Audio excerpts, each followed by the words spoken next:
Dave, it's you and me, to music, dancing. Weren't we in the yearbook nominated for Best Dance Couple of 1997?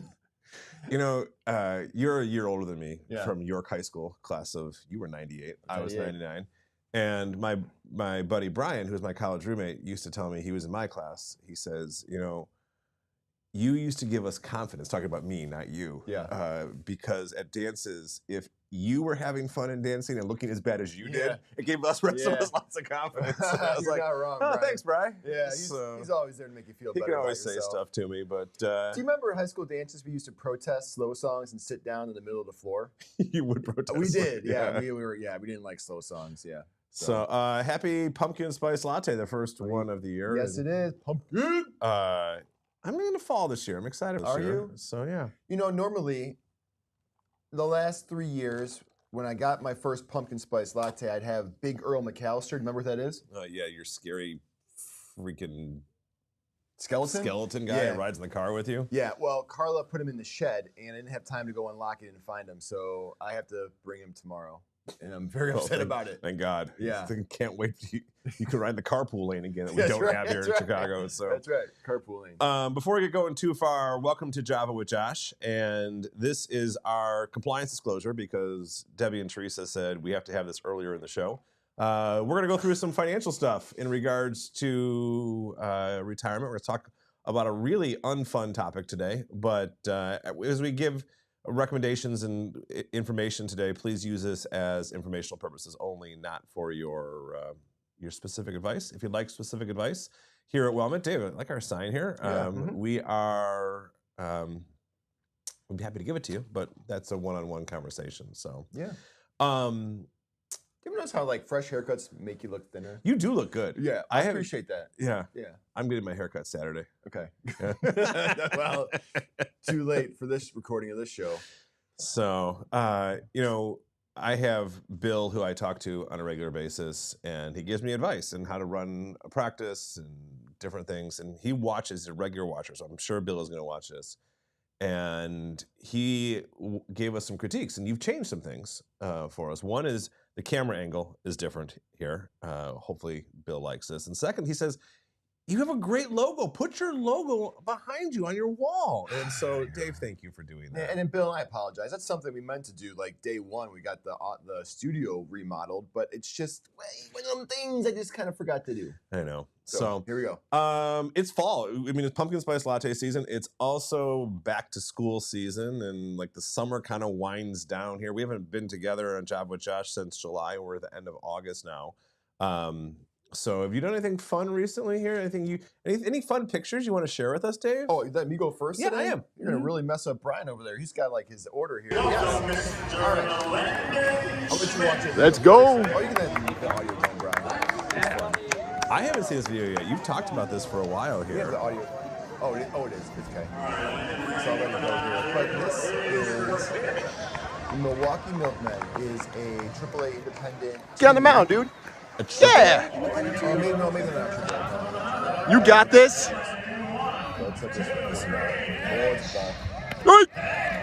Wow, he threw from 60 feet too. This was not. He gets some spice on it. So every year, so my wife, she teaches in Elmhurst. They start 1 week earlier than Landon starts his school. So for the last 3 years, him and I do like a boys trip. And we've been going to Milwaukee. So this is like a little routine of ours. Milwaukee Milkmen, independent baseball team. They're in the same division as like the Dogs and the Cougars. Sure. And so we drive up to Milwaukee and go to this stadium. It's the best experience, the best minor league experience that I've had. And yeah, when he had the opportunity to throw out the first pitch there, so he was obviously out of his mind excited. And he got up there, and I don't know if you could hear the audio, but he first went to the edge of the pitching mound, like, you know, the end of the pitching mound. Like, no, dude. Like, you get on that mound, you throw it 60 feet, because he's a good pitcher. And you could see how nervous he was. Like, he didn't go through his whole motion. He just slung it. But that's really cool. I mean, for someone who's into sports as Landon is, that's really a neat. Yeah, that's a neat thing. It's cool. So, hopefully, it's a core memory for him. I could throw it 60 feet 6 inches. You could. You would just pull something. Yeah. Yeah. So, But no, honestly, if you have kids, love baseball, make the hour 20 drive. It's Franklin, Wisconsin. It's the best. $20 for front row tickets, and it was $1 hot dog night. I only had 5. My buddy and his coach. because you ran out of money. Yeah, no, I just got too lazy to keep going up and down the stadium. But yeah, how about you, Josh? What's going on in your world? Well, like I said, it's back to school season, and I always think, school starts way too early. This is the best weather of the year, hands down. Yeah. And last weekend we had like an open weekend. Actually, we just had one soccer game, and so we decided, let's go to the city. Let's be tourists in our own city. And so we took a architectural boat cruise. This is Alex and Missy and Zach on the boat cruise there. Awesome day. And then we went to Eataly for dinner. And it's my daughter Maggie in front of piles of Parmesan cheese. We used to say her nickname is Parmesan. Oh. And she puts it on. She would put it on everything. But she once asked us, "Can you buy my own wheel of Parmesan cheese?" Do you know how much a wheel of Parmesan cheese costs? A couple hundred? A couple $1,000. And so we told her, "Don't touch those. Take a picture in front of it, but don't touch it." First thing I noticed in that picture was her standing in front of bottles of wine. I'm like, well, yeah, she is your daughter. Oh, So the cheese was in the wine area, so that was just what it was. makes but, sense. It's a great combination. Oh. So it was a lot of fun. And well, the funny thing was getting back, like we came back here on Monday and we're talking about our weekends, and you went and did the same architectural tour the day before. We did, yeah. So it's pretty funny. That was cool. So it's a great thing. If you haven't done that in a while, if you've never done the architectural boat tour in Chicago, it is fantastic. Yeah, it's really cool. So, Better than I thought. but yeah. Cool. All right, moving on here, Dave. What do we got on. next?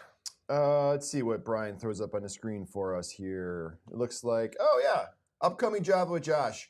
I know. That's like 2 weeks away. 2 weeks, and people have their calendars and their pens and pencils and their picture pages. Remember picture pages? No. No, okay. So they're writing these dates down on their calendar, obviously, because people are just like, they can't wait to hear us on Java with Josh. There we go. September 9th, October 14th, November 11th. I'm sure Josh will tell me he's on vacation for one of those, and we'll move it. But for now, those are our upcoming dates. I don't even know why we put dates on there. Yeah, I know. Retire Well Radio Show. This is a fun one. Every Saturday and Sunday, me and my friend Mark Elliott record a show, and it is aired every Saturday and Sunday on WLS AM. It's 890, 7 to 8 a.m. If you want to hear some more fun topics, we'd love to have you join us. You can also go to wellment.com/radio, and you can hear every week's episode. I post them on there. It's awesome. On Saturday mornings. Yep, I wake up Saturday mornings. And Social Security events. We love talking about Social Security. One of my favorite topics. I heard facetiousness in your voice. No. But for me, I truly do love talking about them. And actually, we have one going on right now as we speak. I'm not giving these. Oh, yeah. The first two, Orland Park, Mark in our office, who's an awesome advisor, is giving the first two. One is happening really right now in Orland Park. But if you'd like to go tomorrow, we have another one tomorrow morning in the Orland Park Library at 11:30 in the morning. And then we are back at the Arlington Lakes Golf Club, a great location we've been to many times. We're upstairs there. It's a great spot.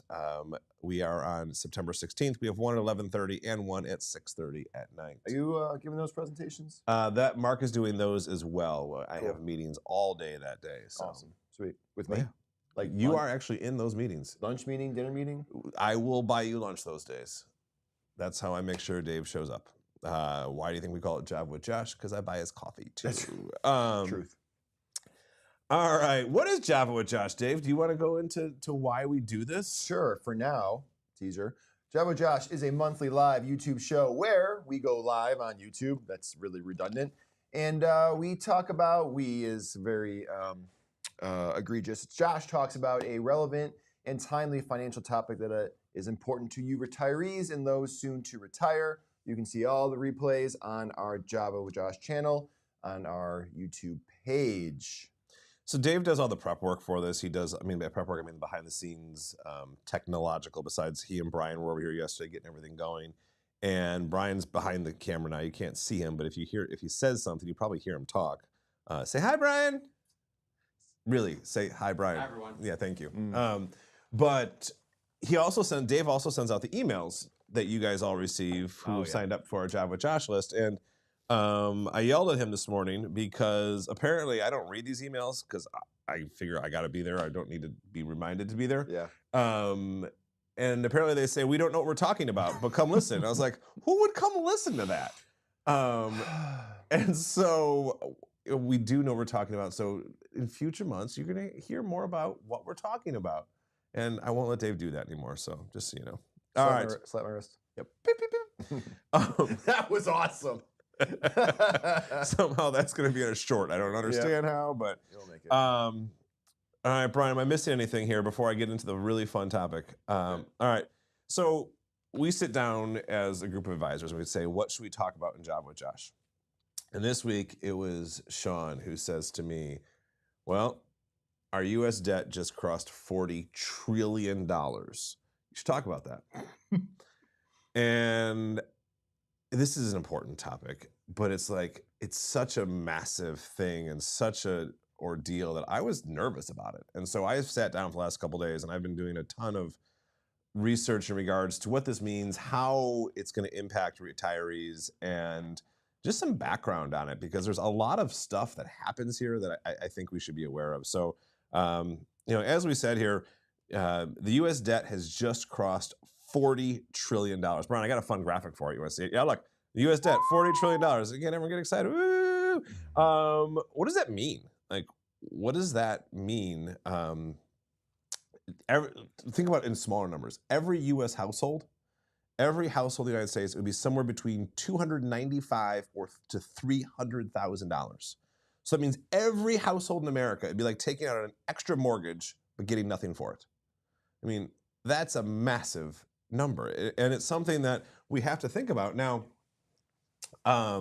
what we have to be aware of is that number, there's more to it. You're going to hear something called the debt-to-GDP ratio. This is an important thing, and I've always said, well, let's explain what this means. So GDP is the productivity. It's how much we can produce as a country. And so I always think one of my favorite things to use AI for is to have it summarize things to me as if I'm a child that I know no knowledge in the topic.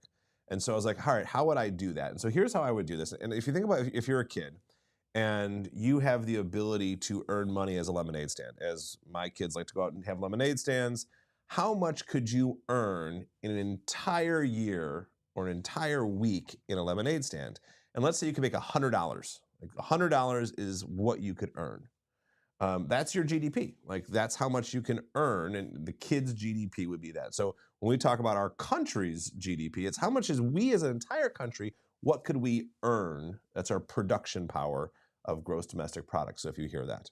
Now, the debt portion of it is, how much debt do you have? So that same child, if they could earn $100, it's like they went to mom and dad and they borrowed $120 to go buy a video game system. And so we owe $120, but we can earn $100.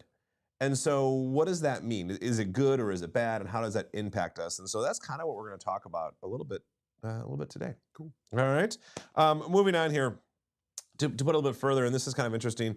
$40 trillion, the amount of our national debt, is the equivalent of the economies of China, Germany, Japan, the UK, and India combined.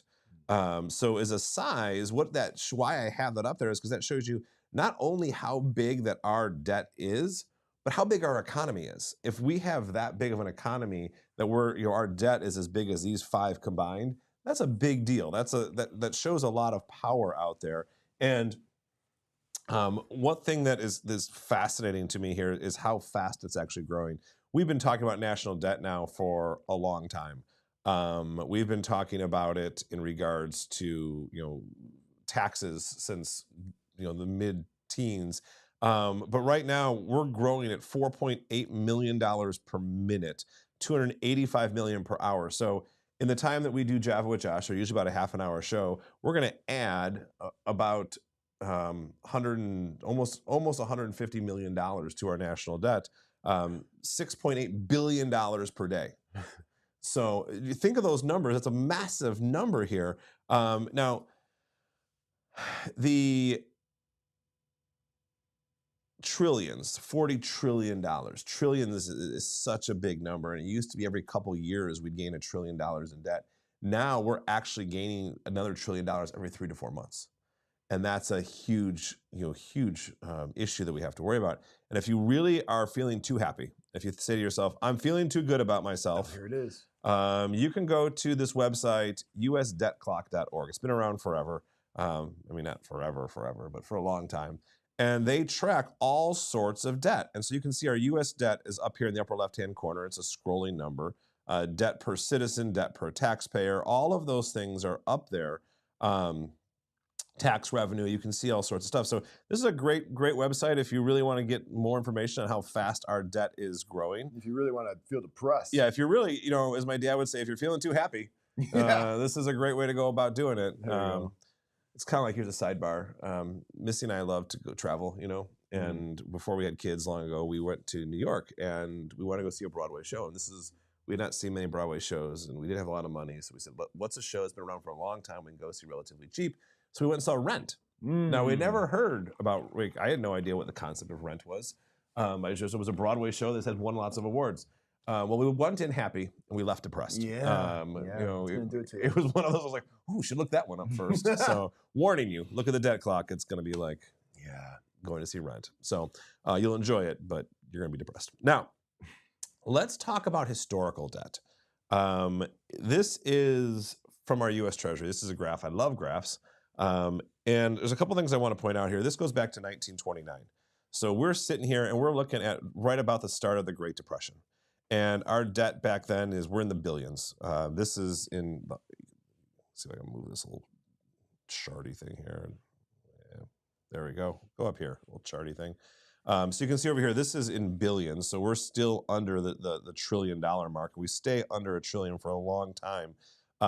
And we go through the New Deal, the starting of Social Security out here. We go through World War II right here. Now all of a sudden, right in the 80s, this is when we start getting some of those tax cuts. We go through Vietnam Wars, Korean Wars, all those things. This is our 9/11 right in here. We can start to see some upward sloping here. And then we get in here, this is COVID.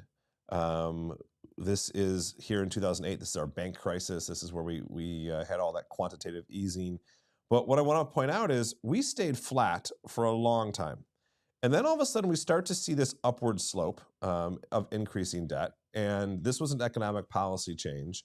And then the upward slope changed drastically over here. And so there's some things that you have to be aware of. Now, this looks scary when we talk about it in the form of dollars, but I talked about before is debt to GDP ratio. Because yes, we have more debt, but debt can be good or bad. If debt is used to add productivity to your life or to your economy, that could be a good thing. And so when we look up here, this is our debt to GDP ratio. So as you see here, it doesn't track all the way back, but debt to GDP, if we're looking here in the, this is 19, well, the graph at the bottom is off. I'm sorry here. This is the top end of World War II. So this is our peak here, about 120% of debt to GDP. But we stay under 100% for a long time.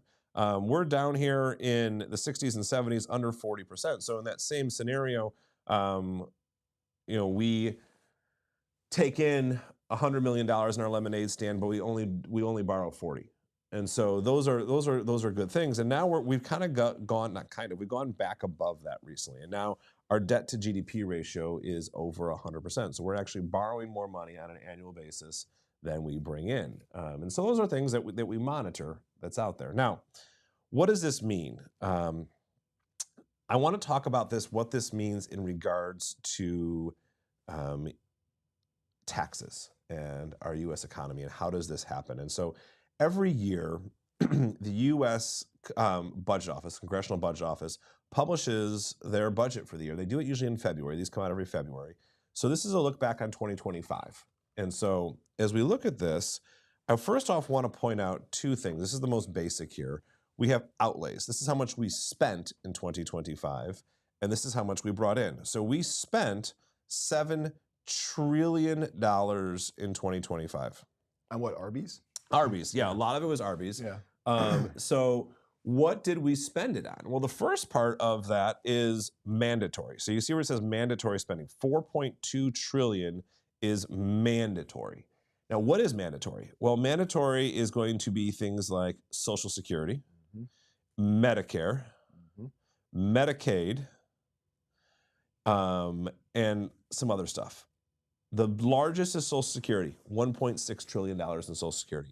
Medicare is the next at almost $1 trillion, $988 billion in Medicare.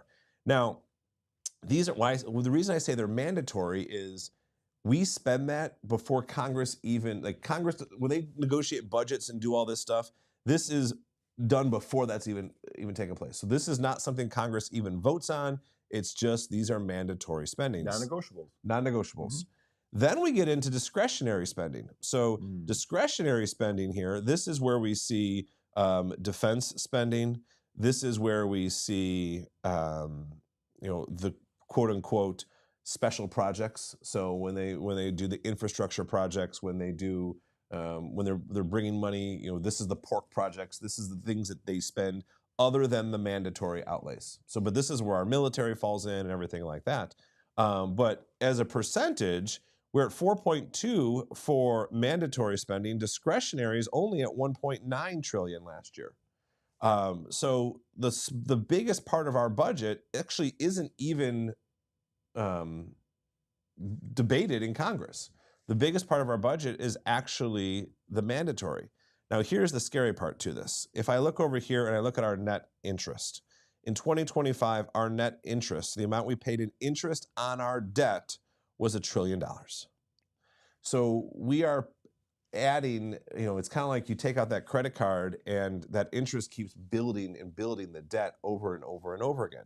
Now, the reason this is scary is because our revenues, as we pointed out here, only came in at $5.2 trillion.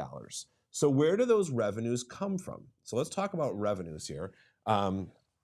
First off, corporate income taxes.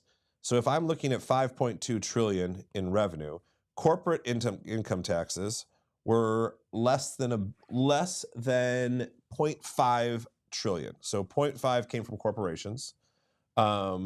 Payroll taxes, so this is your FICA, this is the amount you've paid into Medicare and Medicaid. So payroll taxes came in at 1.7 trillion. There's some miscellaneous stuff that comes in for about 3 or 0.3. All the rest of it, 2.7 is individual income taxes. So the vast majority of our revenue comes from individuals. So when I look at our debt and I look at everything that's happening, there's a couple options we have. One is we can decrease spending. We can decrease the amount we spend. But as I look at this, the vast majority of our spending is mandatory. We could cut out all of our discretionary spending, 100% of it, have no military, have no funding for anything else other than mandatory. And because of the interest in our debt and everything, we don't have enough money without raising income. So increasing the amount of income that comes in the door has to happen that's out there. So when you think about that from a macro viewpoint, what does that mean? What does that mean to the individuals that are there? Well, first off here, every single person, as you look at, I have 3, Brian, I got a fun slide. Let's come to it real quick. Everyone is now second in line. I mean, this is where Dave looks at me and goes, this is what you put on the screen. This is embarrassing to the graphics department. No, look, I fully support this. So being second in line here I'm trying to find is something, but yeah. What does this mean? Well, this means that when that debt comes out there, it has an impact on everything else in our society. So when people talk about interest on your mortgages, interest rate on your credit cards, it's not so much that this is the debt that is the lowest interest rate debt, our U.S. debt, but it impacts everything else. When people there's only so much money in the world, and if $40 trillion, if more and more of it goes to hold our debt, it has to it impacts all the other spending. Other people have to have higher interest rates to attract money away from that amount. So there's only so much money, and that puts everyone else second in line because we're so important. Our debt is so important. Just print more. Yeah, we're gonna get to that print more here thing in a second. The squeezed budget. So what does that mean here? The squeezed budget means that we don't have the room to spend money on reducing our debt. We don't have the money to spend on increasing Medicare payments, increasing Social Security payments. It means we can't spend money on everything else. If it's kind of like if you take out a big car loan or a big mortgage, you don't have the money to do the other things that you might want to do. As far as businesses go, this isn't something that happens immediately. These are long-term impacts, decades of impacts. It leads to slower wage growth and slower business expansion because these large entities that hold our debt, as opposed to investing them into growth companies, they hold this debt. They hold a higher percentage of this debt that's out there. And as we talked about, it also has the potential to lead to higher taxes long term. Now, one of the questions I get is, can't we just print our own money? Like, this is good and bad. First off, we have a high debt paying ability. Like, why should we not freak out about this? We as a country have a really high debt paying ability. This isn't something that's unsustainable. It's the continuation of this that's unsustainable. Now, the other thing is we borrow in our own currency. So this is kind of an interesting thing. So the money that we borrow, we actually borrow in US dollars. Now to us, that makes, you're like, oh yeah, of course we do. But to the rest of the world, like when Argentina borrows money to pay off their debt, they borrow it in US dollars. And when their inflation takes off, that makes their debt become so much more expensive because of that. Here, as we borrow money, we borrow it in our own dollars, so as inflation takes off, it's not really an impact for us on that debt. Now, the other thing is, if we do print money, because we can print our own dollars, we can't really default. We can't really go bankrupt on it because of the fact that we can just print more. Now, the problem is, by printing more money, it has other economic impacts, such as higher inflation, which is what we've been dealing with over the last year. Now, I have on there the global reserve currency advantage. Because the US dollar is considered the most risk-free asset in the world, other countries will hold it. They want to hold it. They want to hold our debt. And as long as that's the case, this is a more sustainable avenue to not have to worry about it. I said before, the issue is manageable. It's not abrupt. It's not something that, it's going to, just because we crossed 40 trillion. Do you like that snap there? Yeah, that was really nice. Just because we crossed that, it doesn't trigger anything. It's just something that, as we see this news headline, what does it mean long term? It is something that we have to fix and we have to address, but it's not something that we have to, it's not like a Chicken Little, the sky is falling type thing. I only know that story because I still read bedtime stories to sometimes Maggie when she comes home late from gymnastics, and Chicken Little is one of our favorites. Also a very underrated animated film. Oh, really? Voiced by Zach Braff of Scrubs fame. Yeah. Yeah. This is one of Landon's favorites, but So, I bring it up now and I get accosted for even daring to say he watched a baby movie. But, so when I was looking up, Brian yelled at me for having my phone out. I was not like doom scrolling.